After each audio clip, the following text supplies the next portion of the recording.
السلام علیکم ورحمۃ اللہ وبرکاتہ۔ دوستو، یہ ایک تاریخی حقیقت ہے کہ ہندوستان اور عرب کے تعلقات بہت ہی پرانے تھے، اور وہ تعلقات کی بنیاد جو ہے وہ تجارت تھی۔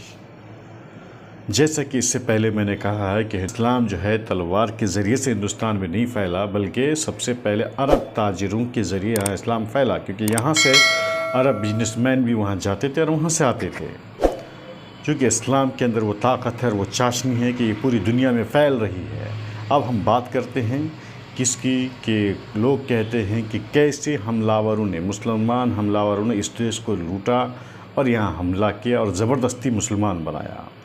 اس پر غور کر لیتے ہیں کہ مسلمان جو فاتح کی حیثیت سے جانے جاتے ہیں، اس میں جو ہے نا، وہاں سے ہم شروعات کرتے ہیں۔ حضرت عمر فاروق رضی اللہ تعالیٰ عنہ، جن کا دور حکومت بہت ہی زیادہ مشہور ہے، جو انصاف کے لیے بہت زیادہ جانے جاتے ہیں، انہوں نے جب اپنی فوج کو لے کر کے مکران جا رہے تھے تو راستے میں ایرانی فوجوں نے سندھ کے راجا کے ساتھ مل کر کے مقابلہ کیا، لیکن ہوا کیا؟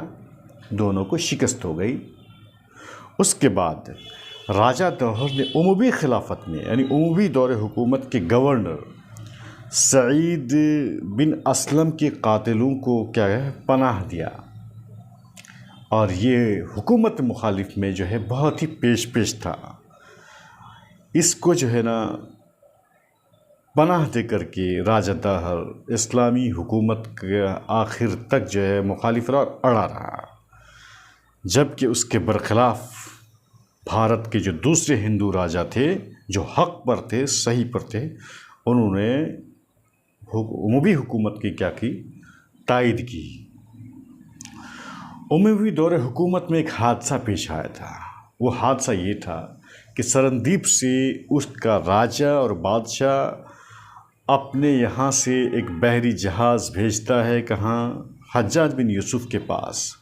اس بحری جہاز میں عرب تاجروں کی بیوہ خواتین، ان کے بچے اور ساز و سامان اور تحفے تحائف تھے، لیکن مخالف ہوا نے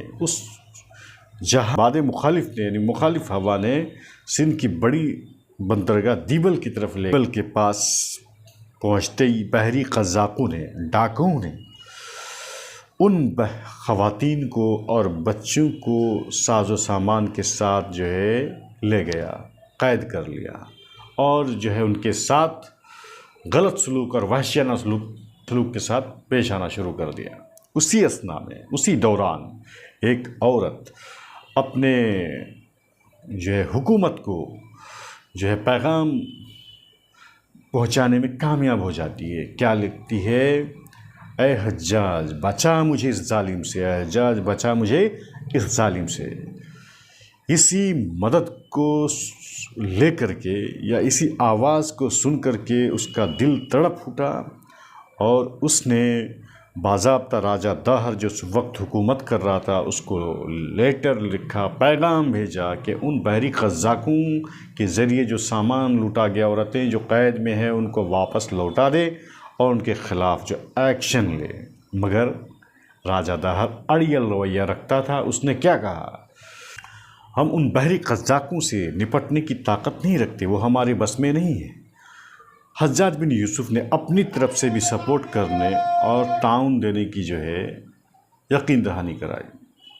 اس کے بعد حجاج بن یوسف نے ایک مختصر سی فوج کا دستہ لے کر کے سمندری ڈاکوں کی سرکوبی کے لیے عبداللہ بن اسلمی کو بھیجا۔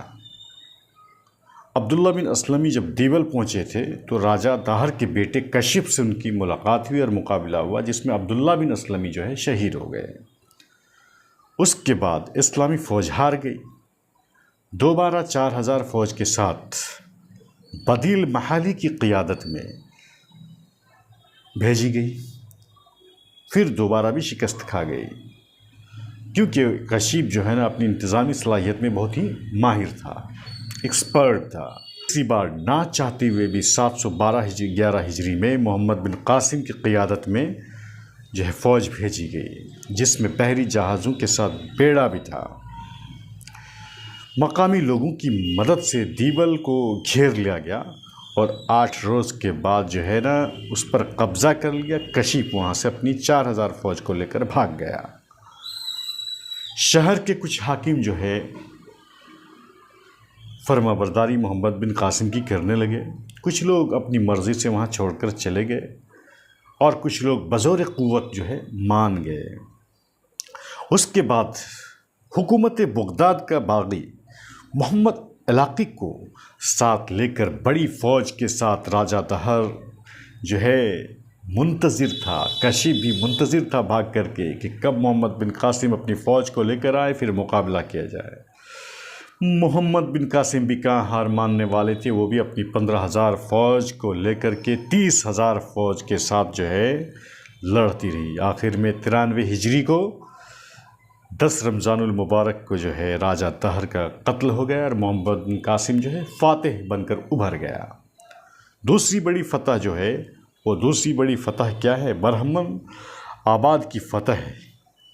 یہ جو باغی تھا اموی حکومت کا محمد علاقی جو ہے، یہ کشیپ دوسری رجاؤں کے ساتھ مل کر کے، اس علاقے کے ساتھ مل کر کے جو ہے نا کیا کیا، 6 مہینے تک مقابلہ کرتا رہا۔ آخر میں جان و مال کی حفاظت کے لیے درخواست کی اور اپنے آپ کو محمد بن قاسم کے حوالے کر دیا۔ راجہ دہر کی بیوی لادی نے بھی اسلام قبول کر لیا تھا، اور جب اس نے اسلام قبول کر لیا تو پھر محمد بن قاسم نے اس کو اپنی زوجیت میں نکاح میں لے لیا۔ اسی طرح سے ملتان کو بھی 2 مہینہ تک گھیرنے کے بعد اس کو اپنے قبضے میں لے لیا، جس میں جیسو نامی راجہ جو مر چکے تھے ان کا خزانہ ہاتھ لگا۔ کاکا موکا اور ساگر کالیسا، سی ساگر، کاکا موکا سی ساگر کالیسا، یہ سب جو لوگ تھے نا یہ ہندو سردار تھے۔ یہ کس کے ساتھ تھے؟ محمد بن قاسم کے ساتھ تھے، اور محمد بن قاسم نے ان پر مسلمانوں کی جیسا ہی بھروسہ کیا، کبھی بھی اس پر فورس نہیں کیا کہ تم اسلام قبول کرو، اور کبھی بھی جو ہے اس کو ان کے مذہب پر عمل کرنے سے نہیں روکا۔ لیکن اسلامی نقطہ نظر ہے، جب مشورے کے تحت جو ہے کسی کو ذمہ داری دی جاتی ہے تو مشورے کے تحت اس کو معزول بھی کیا جاتا ہے۔ محمد بن قاسم کو معزول کیا گیا تو راجہ کشیپ کا اس کو موقع مل گیا، پھر برہمن آباد پر اس نے قبضہ کر لیا۔ لیکن عمر بن عبدالعزیز رحمہ اللہ کے زمانے میں جو ہے پھر برہمن آباد قبضے میں آ گیا اور کشیپ نے اسلام قبول کر لیا۔ محمد بن قاسم اور ان کے اعلیٰ اخلاق کردار سے متاثر ہو کر لوگوں نے اسلام قبول کیا۔ انہوں نے جو مساوات اور برابری قائم کی تھی، انہوں نے جو انصاف قائم کیا تھا، اس انسان کے پیش نظر لوگوں کا دل جو ابھر کر ان کے لیے آ گیا تھا۔ لوگ ان سے بہت زیادہ محبت کرنے لگے تھے۔ ان کی جدائی کے وقت لوگ رو رہے تھے اور بہت مایوس تھے۔ ڈاکٹر تارا چند کہتے ہیں کہ مسلمان فاتح یعنی کنکرر، شکست کھانے والے، ہارنے والوں کے ساتھ بہت عقل مندی اور فیاضی کے ساتھ جو ہے حسن سلوک کیا۔ مال گزاری کا جو پرانا سسٹم ہے ٹیکس کا، وہی باقی رکھا۔ جو پرانے ملازمین ہیں ان کو بھی ان سے دستبرداری نہیں کرائی، بلکہ ان کو بھی اپنے خدمت پر معمور ہی رکھا، اپنی جگہ برقرار رکھا۔ ہندو پجاریوں اور برہمنوں کو اپنے مندر میں پوجا پاٹ کی بالکل اجازت تھی، پوری اجازت تھی۔ جن آمدنی کے مطابق، ان کے آمدنی کے مطابق محصول عائد کیا جاتا۔ زمینداروں کو اجازت تھی کہ برہمنوں کو اور جو مندروں کو وہ لوگ کیا دیتے ہیں، چندہ دیتے ہیں، ڈونیشن دیتے ہیں، وہ دے دیا کریں۔ دوسری جگہ اسی راجہ داہر کے بارے میں تارا چند صاحب لکھتے ہیں کہ یہ ایک بھید بھاؤ کرنے والا بادشاہ تھا۔ یہ کمزور طبقہ کا مخالف تھا اور کمزور طبقہ کو جو ہے بہت ہی دبا کر کے رکھتا تھا۔ اس کا جو رویہ تھا وہ بہت جابرانہ ہوتا تھا۔ اس کے خلاف جو ہے سخت قوانین اس نے بنائے تھے اور انہیں اچھا کپڑا، اچھا ہتھیار وغیرہ رکھنے کی اجازت نہیں تھی۔ سوال اٹھتا ہے لوگ سوال کرتے ہیں، غلط فہمیاں پھیلاتے ہیں اور اپنا ووٹ حاصل کرنے کے لیے طرح طرح کی جو ہے ریمارک پروپیگنڈا پھیلاتے ہیں. کس کے بارے میں؟ محمد بن قاسم کے بارے میں. ہمیں بہت زیادہ ان کے بارے میں صفائی دینے کی ضرورت نہیں ہے کیونکہ تاریخ میں بیان ہے. لیکن ایک حدیث کہی جاتی ہے جو غزوۃ الہند کے بارے میں کہ ایک غزوہ ہوگا جس میں جو ہے مسلمان ہندوستان جائیں گے اور فاتح بن کر لوٹ آئیں گے، اور آج بھی اس حدیث کو پیش کیا جاتا ہے. میں جو اپنے کم فہم کے اعتبار سے، کم سمجھ کے اعتبار سے، میں اس کو غزوہ ہی نہیں مانتا. اس لیے نہیں مانتا کہ غزوہ کہتے کسے ہیں، علماء خود تعریف کرتے ہیں غزوہ کی. جو لوگ اس کی بات کو بڑھا چڑھا کر کے اگر پیش کرتے ہوں گے بھی تو کہ غزوہ یہ ہے کہ جس میں حضور اکرم صلی اللہ علیہ وسلم پرسنلی، فزیکلی خود شریک رہے ہوں. کسی ایسی جنگ جس میں حضور صلی اللہ علیہ وسلم بنفس نفیس پرسنلی خود جو ہے پارٹیسپیٹ کیے ہوں، وہ غزوہ کہلاتی ہے. ورنہ وہ اگر پارٹیسپیٹ نہ ہوں تو سریہ کہلاتی ہے.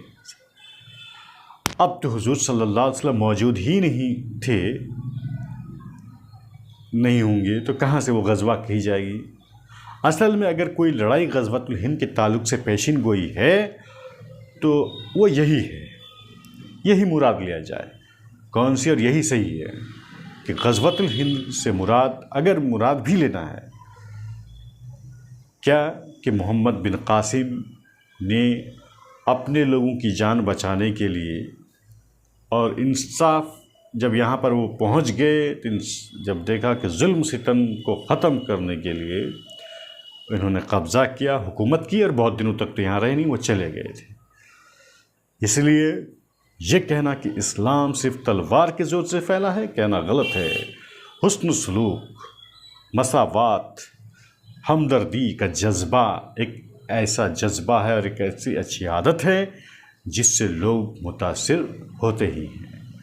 انشاءاللہ نیکسٹ ٹائم میں ہم آپ کے سامنے جو پیش کرنے والے ہیں، ہم آپ کو جو بتانے والے ہیں وہ یہ ہے کہ اسلام جو ہے تیسرا نمبر پوائنٹ میں مبلغین اور جو ہے ٹیچر کے ذریعے کیسے پھیلا، وہ ہم بات کریں گے انشاءاللہ.